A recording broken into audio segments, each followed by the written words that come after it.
Hello and welcome to Nerdscapades. I'm Jess. And I'm Matt. And it's been a while since we've been here. We have a pop filter, like a real one. In this episode, we're going to be talking about Silmarillion Part 2, which is just Chapter 2 of the Silmarillion. So let's just get into it. Mm-hmm. So last week, you had kind of this question about, well, what is Middle-earth? Is it, I forget what your question was, but it was wrong. Like, you were not correct in that assumption, question, hypothesis that you had. Oh, it was that guy was Mountain Doom. No, not that one. The one about why is it called Middle-earth? Oh, that's why. Because you had said, oh, the VALAR came into the earth. Is that why it's called Middle-earth? No. That's not why it's called Middle-earth. When creation was made, you had Ea.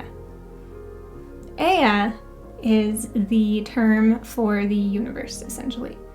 Okay. So if you could think of a circle, that is our known universe. Okay.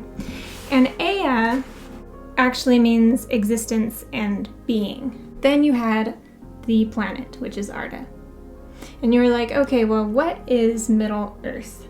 So you have the seas, you have Middle-earth, and you have... Aw, man. I always get it wrong. Aman, I think. You have Aman, that's right. And that is kind of a place where men don't go. But Middle-earth is where all the men go. That is where men exist in the story. So, like, you have elves and men in Middle-earth, but you don't have men in Aman. Is that where they boat off to? I'm not there yet. Oh, okay. But Sorry.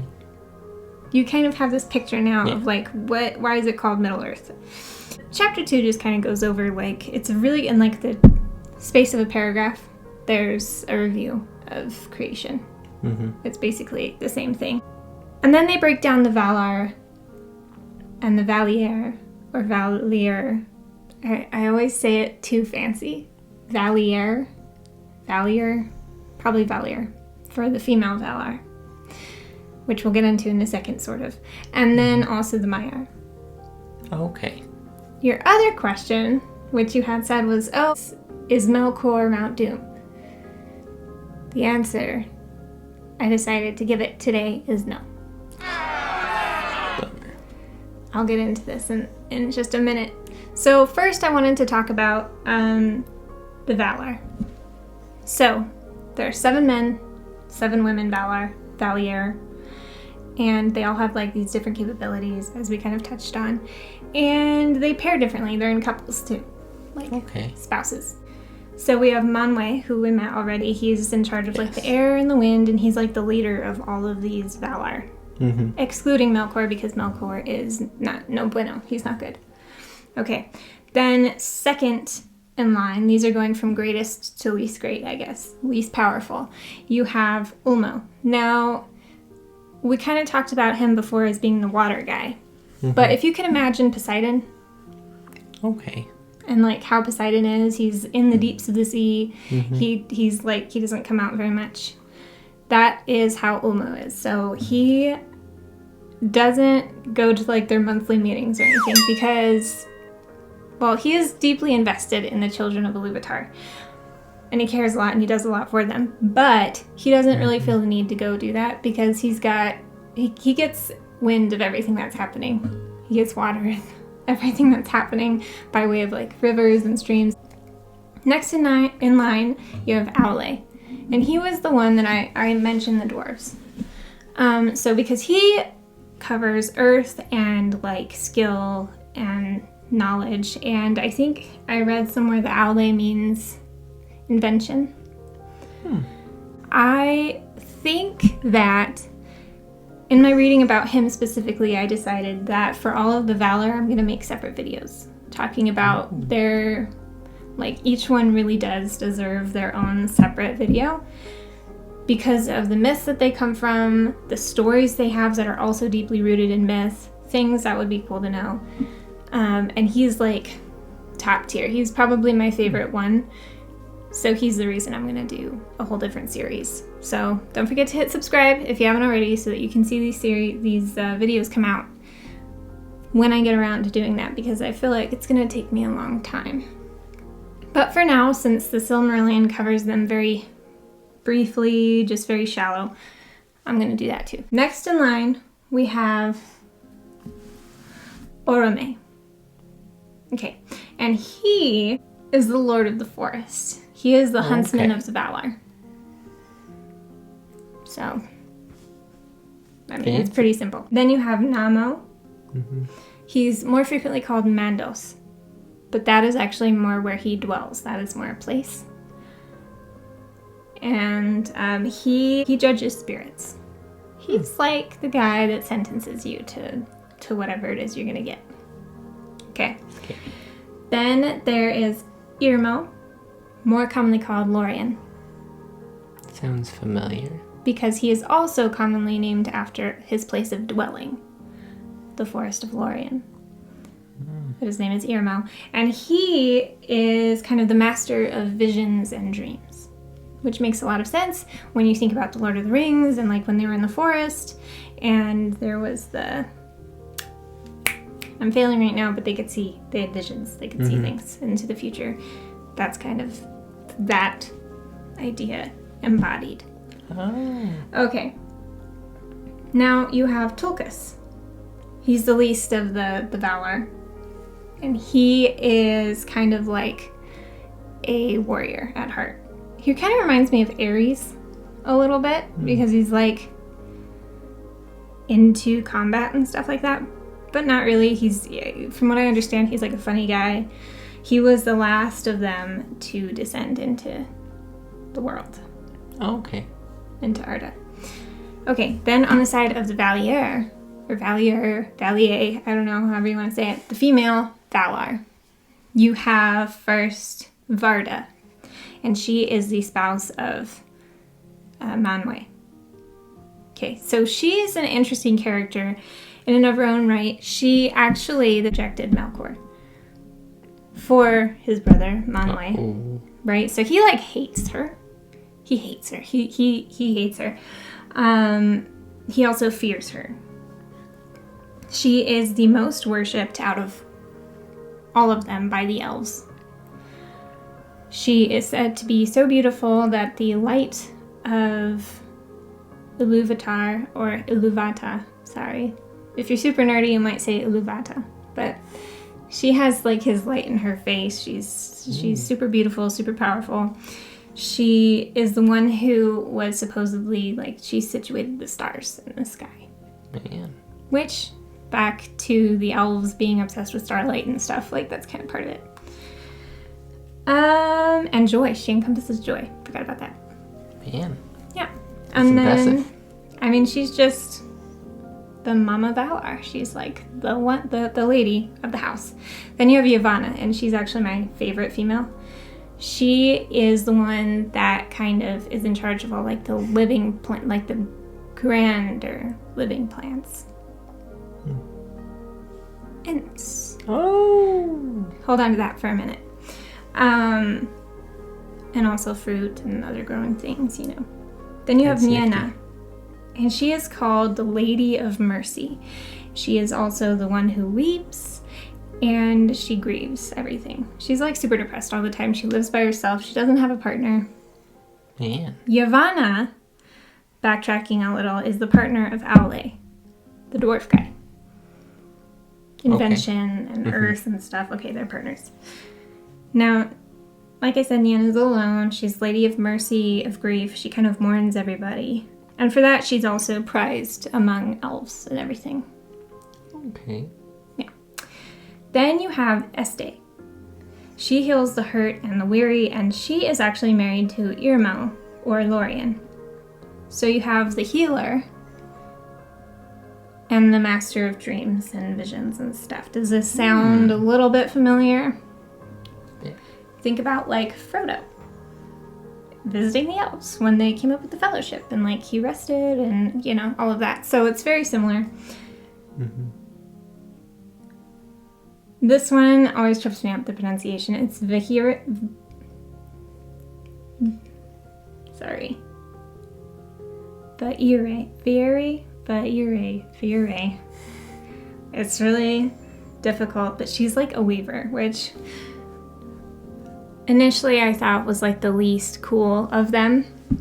It gets less cool, but I thought she was the least cool one until I realized that it's kind of interesting. She is partnered to Namo, or Mandos, the one who judges spirits. And in his hall, what she's actually doing is she weaves the story of life. And like everything that's happened. And so in his halls, the halls of Mandos or whatever, it gets bigger and bigger, I think, with her woven story of time. So it kind of makes sense, like history and judgment. And you have Vana, which means habit in Swedish. Interesting. If you had to think about what she does or who she might create, can you think of any creature of habit that she might have created? Any creature of habit? Yes. Again, remember that. We'll get into it. But she is actually Yavanna's younger sister. So Yavanna's in charge of like the bigger growing things. And she is in charge of like flowers and springtime, and the flowers bud when she walks by and the birds sing, and she's also gorgeous, drop dead gorgeous. Anna is the partner of Arome, or the huntsman of Valor. So it makes sense. You've got springtime and flowers and forests, and then you have Arome, and he's the hunter and the forest guy. Then there's Nessa, and this is the one that I'm like on. She is the least of them, is known for like her exquisite dancing, and she's like super fast. She can outrun deer. She's just super quick, speedy. I mean, it could be useful, but... It could be. And she is in cahoots with Tulkas, or the warrior guy. So swiftness, speed, agility, like combat, it makes sense. Yeah. When you think about it. So that's kind of my very brief overview of the Valar that are most important. If you want a super detailed description, I'm going to go into a lot of depths with these characters. I don't even know if each one will have one episode or more than one episode. Like, I might do their background and like where they originate in myth, and then like their stories and how those stories are myth. That's quite the inception. Is it? Like dream within a dream, kind of like. Everything Tolkien ever did was like based on something else. So every weapon, every person, every action, every tale, everything, you can almost always find something in myth that it is based off of. It's really awesome. He was super smart. I don't know. You know, if I could meet the guy, I don't think I'd know what to say to him because I would just feel too stupid. Right. I would take a class and probably fail. But whatever. Okay. Then, I think before we go into the Maiar,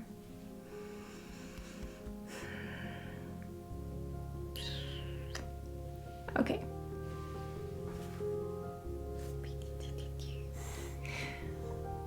Melkor was an Ainur. Right? That's the plural for Ainu. He was one of them.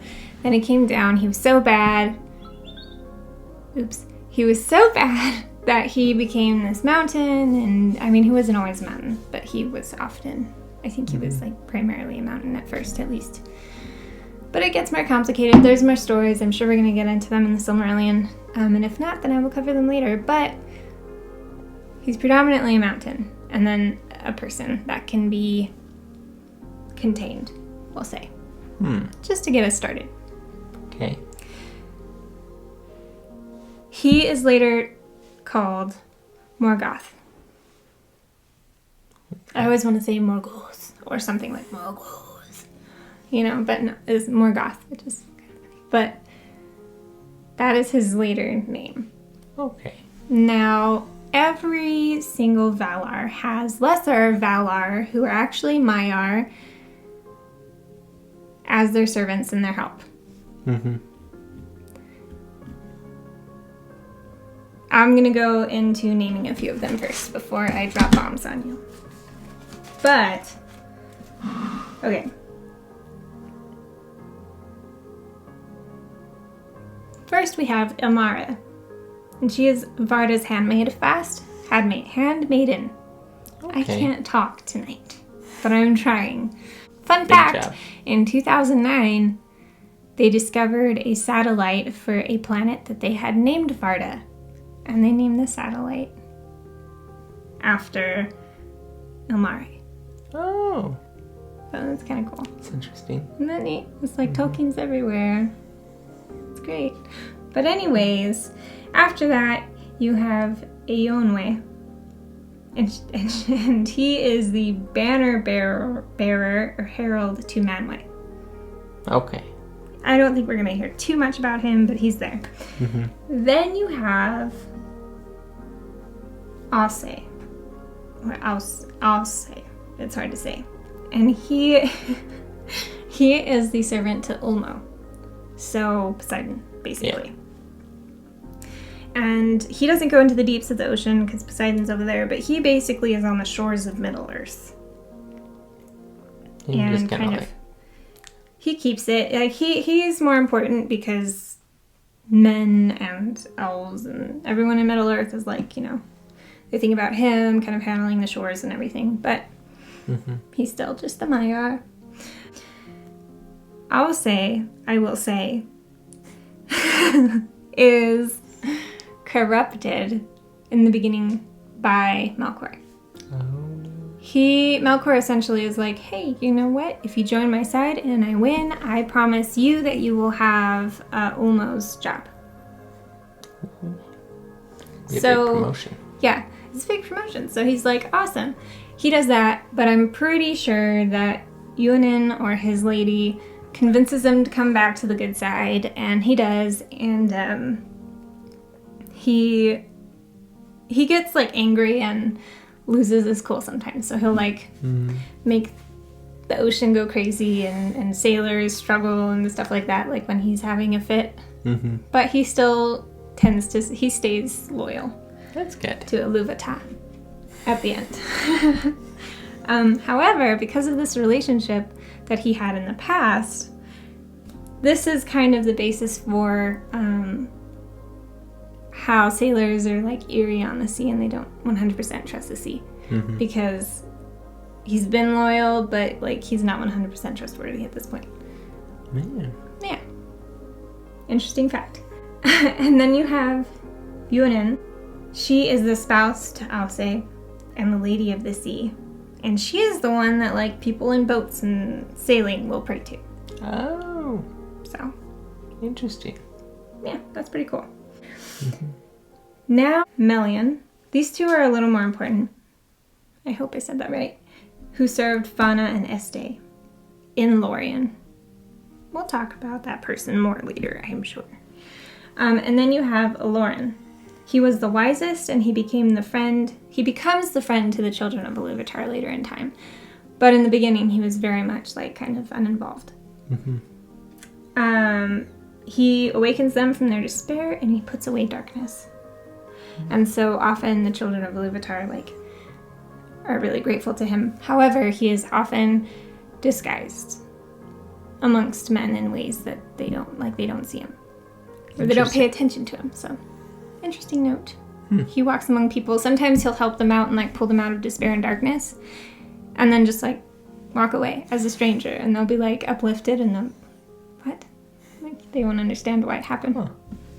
But anyways, back to Melkor, now Morgoth. Or Morgoth. Morgoth. I always want to say Morgoth or something, you know? But Morgoth, I don't know.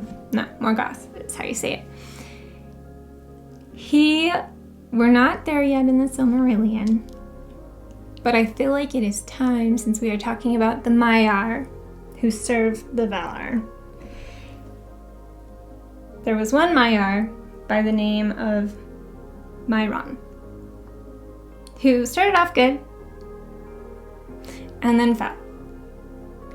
sounds familiar, yet again, very religious almost. He turns into Sauron. Oh. He's a Maiar who serves Man. Morgoth. Okay, now Morgoth, as I had stated earlier, is, again, this is later on, but I feel like it's important. He is seeking the throne for himself. So all of the other people, Valar, end up imprisoning him, which we will talk about again sometime, and I'll break it down a little more cool and with lots of facts and stuff. But he's imprisoned at one point, or later on in time, after the First Age. And Sauron had been his guy for like a really long time. It was said that everything that Morgoth had done, Sauron was a part of it, like every step of the way. Very loyal. So when Morgoth was imprisoned, Sauron kind of took over. And that's where you get like the start of the Lord of the Rings and stuff. That's where that has its place. So when you were asking like, oh, is Morgoth the big mountain, Mount Doom? He was actually, from my research, the Iron Mountains, which laid up north. They were northern and it was really cold up there. And that was just kind of where he lived. It's like a whole mountain range. I think it's really long and it's really cold and it's crazy. But I do kind of, at this point in time, not having read anymore, I think that the Eye of Sauron in the movies and everything, if it's not in the Silmarillion later, which we'll find out, I do think that it's just kind of paying homage to the description given of like Morgoth. Okay. Like, yeah. The eyes of fire that are piercing cold. I feel like it was some artistic license, but I'm not mad at it. Yeah. I'll find out more later and let you know, but so far I think that that's what's going on. And it's pretty interesting. I had said that I was going to kind of just really quickly dive into the dwarves, the Ents, and hobbits really quick, just because it's a funny little story. So, in the beginning of time, Owlet, the guy in charge of the earth and inventing and skill, craft, all of that, he is impatient for the children of Iluvatar. He wants beings to exist. Yeah. So he crafts dwarves, but they don't have life. Right? Because remember, Iluvatar gives them their life. All creation. So anyways, Owlet fashions the dwarves, and Iluvatar finds out, and Owlet's prepared to destroy them. Like, he's like, I messed up, I'm going to destroy them. And then Iluvatar is like, it's fine, and then he gives them life. Oh, nice. But they have to sleep until the children of men come. Oh. So it's like, well, they have a place, but you still gotta wait. Just kind of nice, and also like, oh. Right? Okay, but Owlet was married to Yavanna, remember? Yavanna being the one in charge of the forest and the greater plants and things like that. And the fruit. And she essentially sees the dwarves and is like jealous. And she's like, I want them, I am. So she creates the Ents later. And then her little sister, Vanna, she's like, if my sister did it, then I'm going to do it too. So she ends up making hobbits. Oh, nice. It's kind of like the pity creation. But it's interesting because Vanna is in charge of like the smaller vegetation and like taking care of like lesser plants. Yeah. And what do hobbits do? They keep the earth. They garden. Yeah. They keep the earth. They're like little shepherds and they're creatures of habit and everything's normal. And the Ents actually, rabbit hole. Rabbit hole. I have some stories to tell about the Entwives and their disappearance. Where did they go? Subscribe if you want to know more. That's another video, but interesting. And so that's pretty much everything I have for today. I took a lot more notes, but like I said, I feel like that each Valar and Valier deserves their own video. Yeah. So for now, that is pretty much everything that was covered in Chapter 2 of the Silmarillion. Just kind of getting everybody situated. Who are these people? What do they do? Nice. Yeah. Well, thank you. You're welcome. Thank you. Yeah. If you enjoyed this video, please don't forget to give us a like. Hit subscribe and the bell so that you get notifications on when the other parts to our series come out. And try to watch more of our videos. Yay. It's very encouraging to see that we get people who view things. And we have like 63 subscribers so far, which it slowed down because I think we slowed down a little bit. But things have been hectic, and we're going to put out a lot more content still. Don't worry. We're not giving up. We've got lots of material. Mm-hmm. All right. Awesome. Bye.